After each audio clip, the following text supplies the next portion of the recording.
Malu apa sih Mas? Dari tadi bikin merinding banget loh.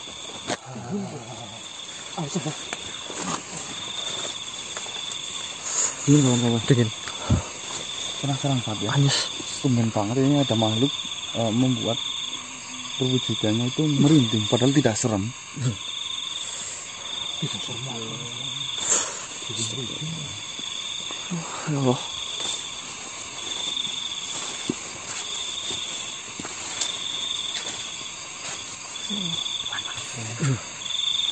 Assalamualaikum.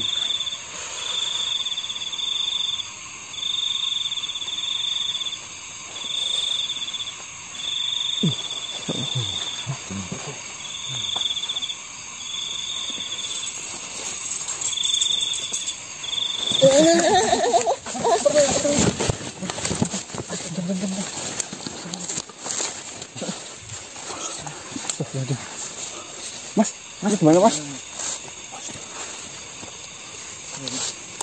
Assalamualaikum. Salam saya terima. Astagfirullah. Sebelumnya saya minta maaf. Apakah benar yang saya hadapi ini adalah Raja Arya Winula? Kau telah menyebut namaku. Alhamdulillah. Kamu Mas. Alhamdulillah. Temu Cid. Jadi seperti ini. Apakah saya memanggil sampean Raja? Eyang Raja. Ceritanya seperti ini Eyang Raja. Mungkin Eyang Raja sudah mengetahui tentang saya. Tentu. Saya diberi sebuah amanah untuk mengantarkan pusaka. Dan kemarin saya sudah sempat bertemu dengan salah satu dari mungkin panglima dari Eyang Raja. Saya nggak tahu namanya. Itu mengatakan bila bertemu dengan Raja harus membawakan barang yang disukainya. Tentu kau telah membawakannya. Dan alhamdulillah saya nggak tahu sebenarnya benda ini kemarin sudah ada di tangan saya, tapi entah kenapa saya malah dibiarkan benda itu dikembalikan lagi, dan akhirnya tadi saya mengambilnya benda itulah. Sebelumnya ini bendanya Yang Raja, terima kasih sudah hadir, tapi mohon maaf benda ini saya hanyalah sekedar meminjam. Jadi saya tidak bisa ngasih benda ini kepada Yang Raja, melainkan hanya mengasih melihatkan saja. Soalnya ini minjam, harus saya kembalikan. Silahkan Yang Raja. Siapa yang membutuhkan benda ini? Saya tidak menyukai itu. Tidak menyukai benda ini? Sama sekali tidak. Bukanlah benda ini yang mengantarkan kalian bertemu denganku. Tapi gelang yang ada pada tanganmu itulah yang membuatku datang menghadapi kalian. Apa sih Mas? Apakah? Saya sama sekali tidak menyukainya. Untuk apa kalian bawa ke sini?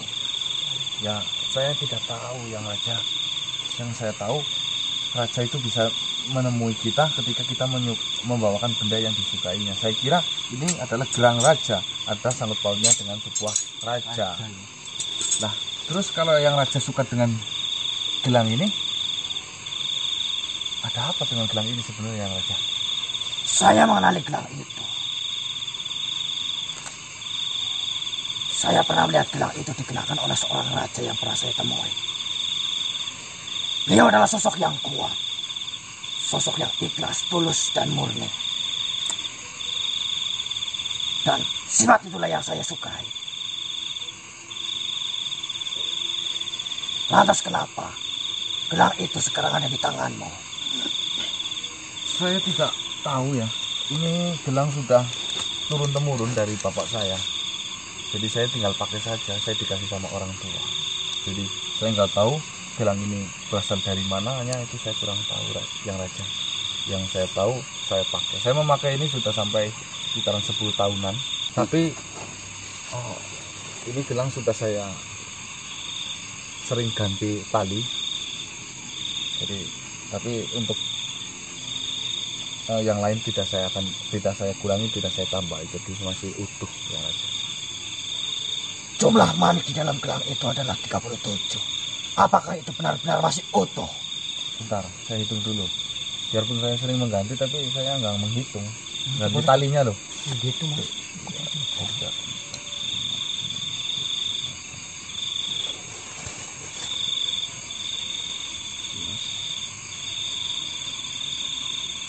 34, 35, 36, 37. Benar. Itu tandanya kau telah menjaga gelang itu dengan baik. Terus yang raja mau gelang ini? Tidak perlu. Saya tidak membutuhkan gelang itu. Gelang itu tidak memiliki kekuatan apapun dan daya apapun. Yang saya sukai adalah sifat dari manusia atau makhluk yang memegang gelang itu. Yaitu sifat yang tulus, sifat yang murni. Itu adalah barang kesukaanku. Kau menjaga itu dengan baik, jumlah yang tidak terkurangi adalah tanda bahwa kau telah amanah. Tapi sudah saya ganti talinya ya. Itu adalah hal yang wajar. Dan kedatanganmu, sebelum kau menemuiku, kau telah membuat geger di kerajaanku. Karena kabar dari hilangnya pusaka Kolek Kencana yang sudah saya ikhlaskan, bahkan hampir lupa dalam ingatanku. Ternyata kini kau membawanya dan menghadapku. Itu adalah hal yang sangat besar. Ini adalah sebuah amanah. Pusaka itu bukan saya yang memegang dari dulu ya. Tentu. Pusaka ini saya dapatkan. Pusaka ini saya diamanahkan oleh yang bernama Eyang Sari. Tak perlu kau menyebut namanya di depanku. Itulah alasan terkuat saya harus datang menemui Eyang Raja. Apa maksudmu? Sudah ratusan tahun fitnah itu merajalela tanpa Eyang Raja ketahui. Kau pikir kau lebih tahu tentangku? Oh tentunya tidak. Tapi informasi ini saya dapatkan langsung dari Eyang saya. Saya tidak yakin dengan kebenarannya. Jadi seperti itu. Saya mengenal Eyang Sarif itu sudah lama. Eyang Sarif selalu membantu tanpa saya minta. Eyang Sarif selalu hadir tanpa saya panggil. Saya sudah dekat dengan Eyang Sarif. Akan tetapi kejadian kemarin, apakah Eyang Raja mengenal dengan yang bernama Sero Menyangga Tenggolo? Sero. Ya. Sero adalah panglima. Sero adalah pangeran. Tenggolo. Kebanggaanku. Tenggolo juga ada. Tenggolo yang mengikutinya. Mereka adalah kebanggaan kerajaan kami. Baik. Tapi entah kenapa sekarang dia menghilang. Atau ini semua adalah ulah dari Sarif itu. Tunggu sebentar. Mohon izin saya untuk menjelaskan. Silakan.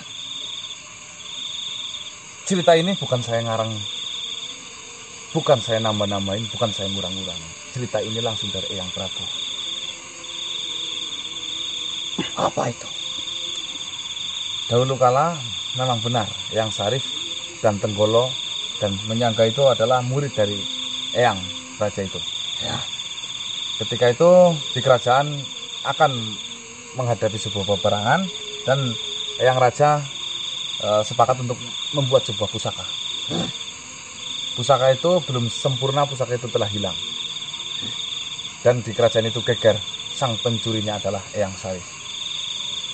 Ya, memang itu kenyataannya. Karena Eyang Sarif waktu itu keluar.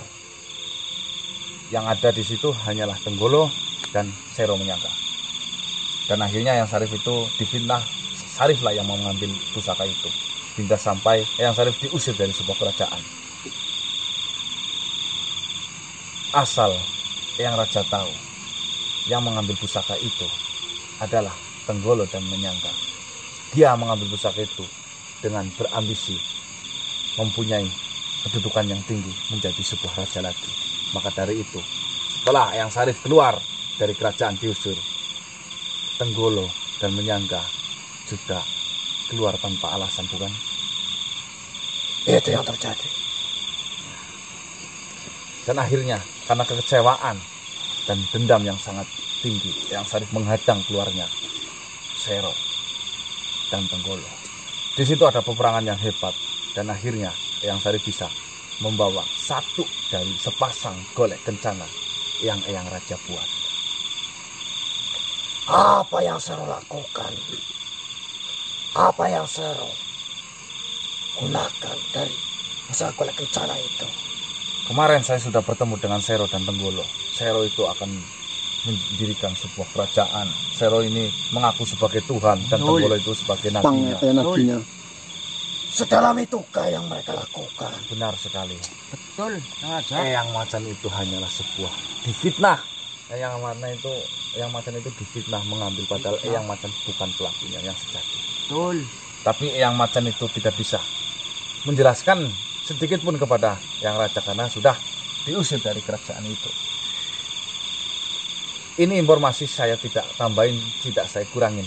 Ini informasi langsung dari Eyang Prabu yang mengutus Jembargon atau Dewi Manuta untuk mengatakan itu. Itulah alasan saya datang ke sini untuk mengembalikan pusaka golek kencana. Tapi saya tidak tahu pusaka itu ada di mana. Terakhir kemarin saya sempat saya makan pusaka itu. Saya telan. Luar biasa tekadmu manusia. Saya kepengen gamblang. Fitnah yang merajalela ini segera berhenti. Saya kasihan Eyang Sarif menjadi korban di balik kecurangan Tenggolo itu. Berarti prinsipku selama ini salah. Bahwa saya mengingat nama Sarif adalah kesalahan terbesarku. Apakah Yang Raja mengenal Eyang Prabu? Tentu saya mengenal dekat. Apakah cerita ini saya ngarang? Jika beliau yang mengatakan tidak ada keraguan dalam hatiku.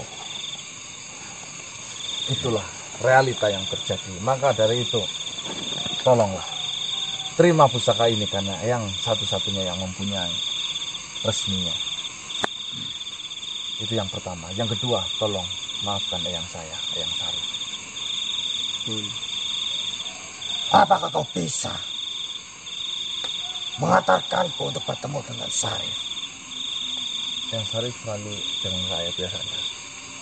Apakah yang mau saya panggilkan Yang Sarif? Tentu secepatnya. Bukan.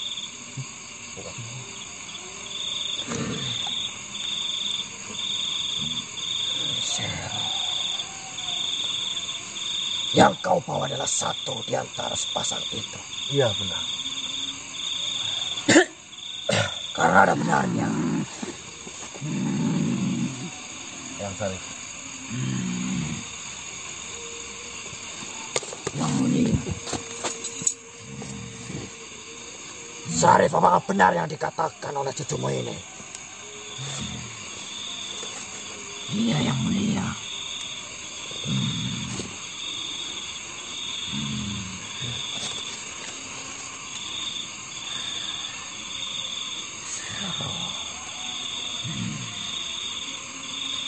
Dan satu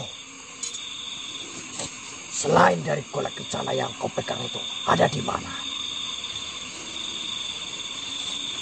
Ada pada saya menyangka yang mulia.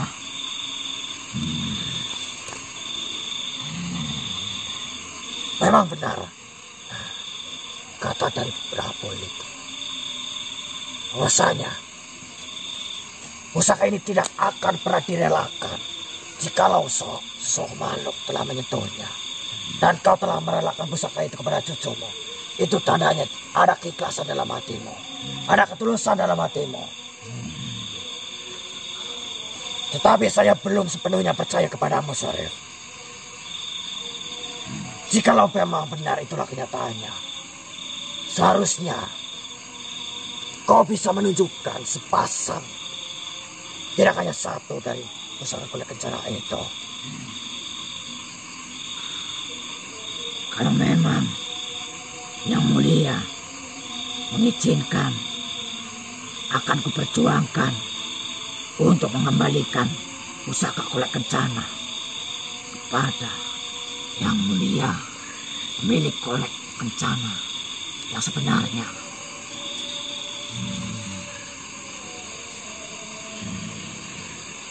Lakukanlah, Syarif.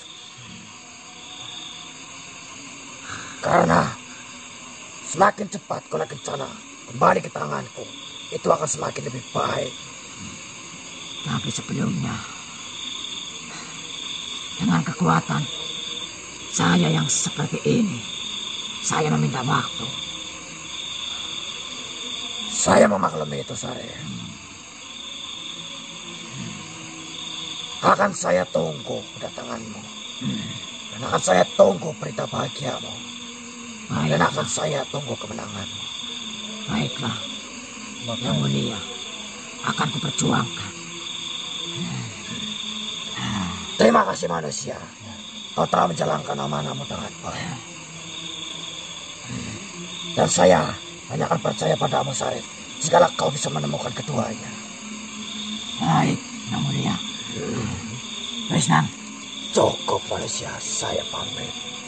Assalamualaikum. Gimana, Yang? Wisnam, siki berjuang bareng-bareng. Baik ya. Ayo berjuang bareng-bareng. Galekna pusaka apa sih tak dimiliki Yang Mulia Arya Welula. Ya. Siap, Yang. Tapi ini sudah ada suku yang izinkan kami untuk Ya, bicara dulu. suruh aku kesuwun kalau kanang wis cerita panane. Maring Yang Mulia Arya Welula. Ya wis. Assalamualaikum. Waalaikumsalam.